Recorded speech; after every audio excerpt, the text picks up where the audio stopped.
that everybody has, which is what does 3 degrees per second rotation look like? Because I'm sure um, perhaps your instructors, when you ask them how much, like what is it supposed to feel like on the side stick when you're rotating, right?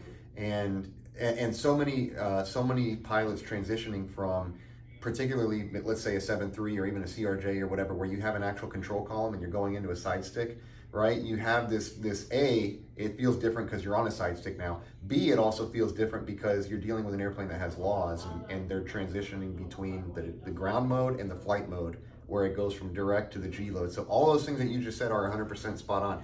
The unfortunate thing is, unfortunately, there's no rate of rotation meter, where you can like pull and a little bar would come up that says you're now at 3 degrees per second. Just hold the bar at 3 degrees. Like, you know what I mean? That would be the optimal, that would be the best instrument to have. But unfortunately, it's non-existent. And so even myself, like initially when I started rotating off, I did the same thing as you. I thought I over-rotated, then I would end up low, then I'd have to pull back up, and you're kind of teeter-tottering up and down on your pitch attitude, and you're wondering, man, how do I get this thing to go smooth all the way to where it needs to go? Yeah, it's really, the answer is repetition. There's different tactics. Some people are going to tell you can count, which is true. You can count to 5 seconds. I don't know about you, but I don't consciously think about counting off while I'm rotating 1,000, 2 1,000. But if you did, I have heard some instructors say if you counted to 5, you should be at 15. And if you're not there, then you're going slower than 3 degrees per second. So yeah, what I would tell you, brother, is just once you get the nose moving up, just hold the side stick right where it is and don't really mess with it anymore, if that makes sense. So you're pulling back. As soon as you hear that V1 rotate, when you hear that rotate, you bring the nose back, and as soon as you get that rotation coming off the ground, just stop the movement of the side stick right there and just hold it. And it usually is going to work out to right about 3 degrees per second at the moment that the nose starts lifting off the ground. So there's other variables, right? The winds, of course, are going to play into this as well. The load and the CG is going to play into this as well. But yeah, what I found worked for me is that I would just pull back, and the second I saw that nose is lifting, and obviously that weight's coming off the nose wheel, I just stopped the rotation right there and held the stick as best as I possibly could. And then, once you transition into that flight mode, you're now in G load demand. So gauge it based on, do you see a constant movement up? You're probably going to need a little bit more pressure. So what you're saying is accurate. You'll probably need a little bit more pressure.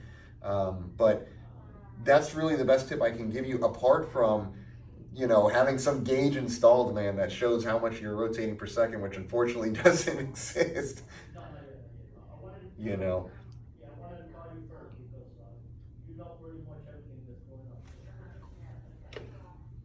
Uh-huh.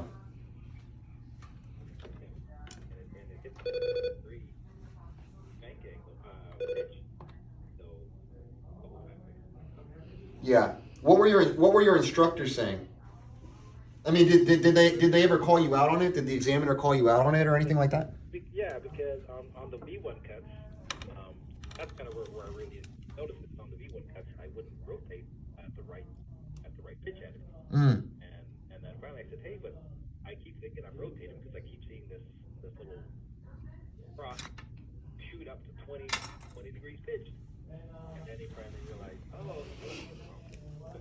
Yeah. So on the V1 cut, you were probably under rotating on the V1 cut, or were you over rotating? I was initially under rotating because I saw the white cross on the top of the EFD, which gave me the false impression that I over rotated. Yeah. Yeah, it's the good news is on a V1 cut, I would prefer you under rotate than over rotate, because if you under rotate, you're going to stay below the flight director, which means you're going to keep airspeed on your side, which ultimately means the rudder is going to stay effective. So you're not going to have a directional control issue because you'll have an effective rudder with all that airspeed. The worst case would be you over rotate, go above the flight director, and then of course your speed drops off. At which point, yeah, that's not a good position to be in. But the other thing too that you want to keep in mind with a V1 cut is that the SRS, the speed reference system, immediately doesn't realize that you've lost an engine. So it's going to stay at 15 degrees nose up, and then it'll realize, oops, the engine failed, and then it's going to come down to 12.5 degrees.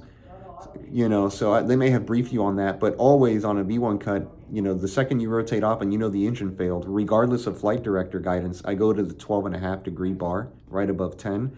And you'll see when you just wait a second or two, the flight director bar realizes, oops, they lost an engine, and it'll come down to meet you. But the feeling will still be more or less the same on the side stick, So if you take off and no engines fail, 2 engines, that side stick feeling would be the same as even on a V1 cut. I mean, the side stick feeling isn't necessarily going to change. You just have more things to handle on your plate, because obviously you've got rudder input now. You're trying to center a beta target. Maybe you're trimming. You got all this other stuff going on.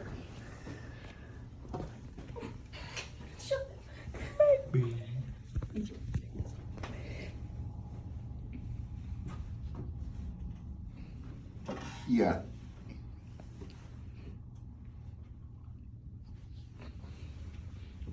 Good, man. Good. Oh, heck yeah. Well, that's what I like to hear, brother. The success stories are always good, Yeah, man.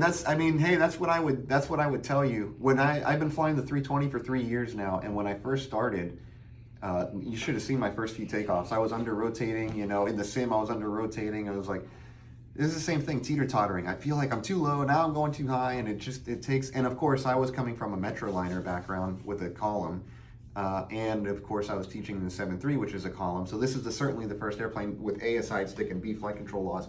So it takes a little bit of adjustment. The optimal instrument that I wish they had, as I described earlier, is just not there, where you could know exactly how fast your pitch rate is. So what I do now is just rotate back, and when I see that nose is lifting off, I just hold it right there. And, just hold it and wait and let it come up.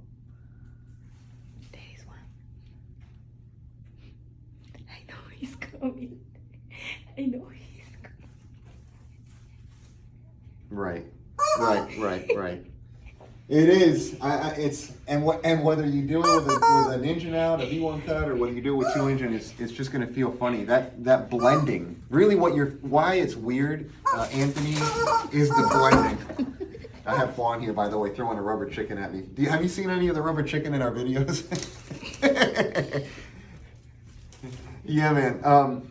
What the reason it's feeling so weird is it's that blending of laws, from ground to flight mode. Like you said, I mean, you're spot on with it, right? It sounds like you're right on top of exactly knowing why it feels the way it does. But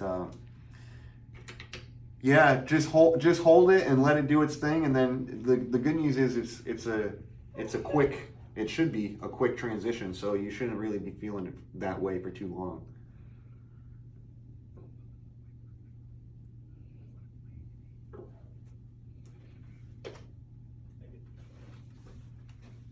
It's you broke up a little bit there. You said it's your first type rating? Yeah. I was supposed to, I got hired by a regional by the Embraer 175. Oh, yeah, that's a nice airplane. Yeah, so that's why I wanted to do the A320, because it was similar to that. But then I didn't finish the training with the airline because of COVID, right? They kind of put me Oh, I see. Right. And so, make myself a little bit market looking for a job. I wanted to finish the ATP. So, the type rating basically got me the ATP free. There you go, man. No, there you go. Well, look, that path is a path that a lot of people are taking. Actually, it's in order to get the ATP, you got to do this ATP CTP program. You got to obviously pass that written test, right? Then the ATP CTP requires some time in a transport category jet, right? So you're already maybe flying a 320 or a 7.3 sim, and then a lot of these schools are bundling it together, and they're selling you a type rating at the same time to make it more attractive. And of course, you get more bang for your buck. So. No, it will. That definitely helps, and it will make you more competitive in an already competitive marketplace. Yeah, man. So whatever you can do to increase the odds.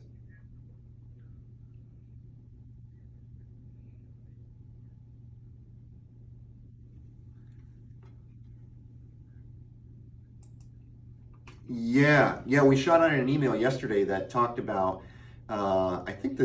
I don't remember what the title read. I think it was something to the effect of it's not it's not, you've probably heard it's not about what you know, but who you know, and it was about networking and that kind of thing. Yeah, so network, man, network. And yeah, we're having an event in December, 2 events that are basically twofold. A is it's systems related and operational for the actual airplane, and it's also going to be treated as networking to be able to connect with people, right? So on December 3rd and actually December 4th and 5th, it's a 737. It's 2 days, 8 hours a day. And then on the 18th and 19th, that's when it is, Shally, 18th? Yeah, December 18th and 19th for the A320, we're going to run the 2-day class. So the first day is systems, the second day is operational with the airplane, the FMA, the FCU, the call outs, and that kind of stuff. But of course, for everybody that's attending, one of the things I'd like to do is for whoever wants to, I realize maybe not everybody wants to be introduced or anything, but hey, who are you? Who do you work for? Let's kind of make this a networking too, and we can get together. Because so much of, in that little video that we shot out in the email, the blast email, so much of my career, a lot of people ask me if I've been a CFI, which I have not been a CFI, and people ask me if I've flown for a regional airline, which I haven't flown for a regional airline, and so they're like, well, how did you get away with not going through that path? And apart from being blessed, I mean, there's also, I relate a lot of that to networking and the contacts. The contacts you have will ultimately also weigh in on the career progression. That's certainly been the case with me, right? So the 135 cargo flying job was because of contacts, and the career progression through the flight training academy and where I'm flying the 320 now, a lot of that career progression ties in with contacts. And so, yeah, in that email I was talking about, you got to know, not only know the right people, but then when you get in front of the right people, know influence and communication skills to the degree that you can make the right impression and beat on everybody else. When I went to my interview, there was 20 guys in suits, and they all look, because I'm young, man. I'm almost 28 in January, but I'm 27, and they all look twice my age, twice my resume. They look like they landed on the moon, and I'm like, God, how am I going to compete with this? But what I did was an interview prep that did not focus so much on experience in selling the resume, but really selling yourself as a person. And so, yeah, I went in with this mindset of, look, we're all qualified for the job. Otherwise, they never would have called me to come here for the interview, right? So we put that behind me, and then I moved in more with the preparation that I underwent for making the right influence with the interpersonal skill set. So, yeah, it's in December we're having a systems class / networking event. It's a Zoom call. We'll have everybody on a Zoom call, with the cameras on, and we'll be able to talk with each other and ask questions, and not only systems questions, but also career progression questions, where they're working, who you're going to go, who you intend to try to get on with, that kind of thing. So that is about a little over a month away from today.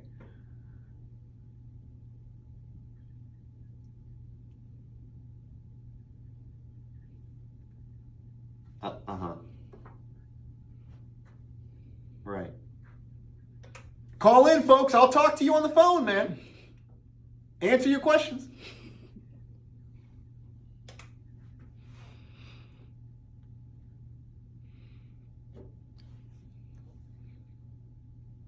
I would say where do you want, obviously you were at a regional, or the intent was to get hired on a regional, and it sounds like you were there, and just because of COVID that kind of got slowed down. But is the objective to move back in that direction towards a regional? Like, what kind of other experience do you have? Have you flown any jets in the past, or?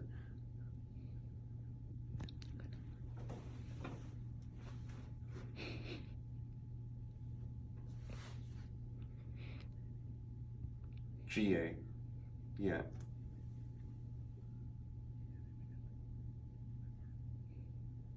Uh-huh.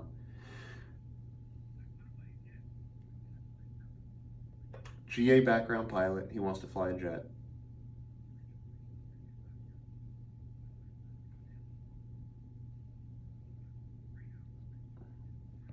Yeah, brother. Yeah, man. I hear you. It sounds to me like you're probably going to go to a regional first based on your background, right? At least certainly in the U.S. I mean, if you move around the world, there's other places in the world that would have you hop on a Boeing or an Airbus first.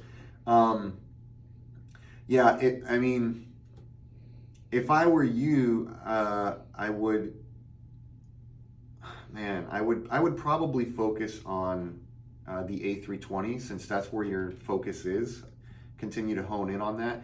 That jet that you're going to go fly at the regional level is an Embraer. I think you said a 175.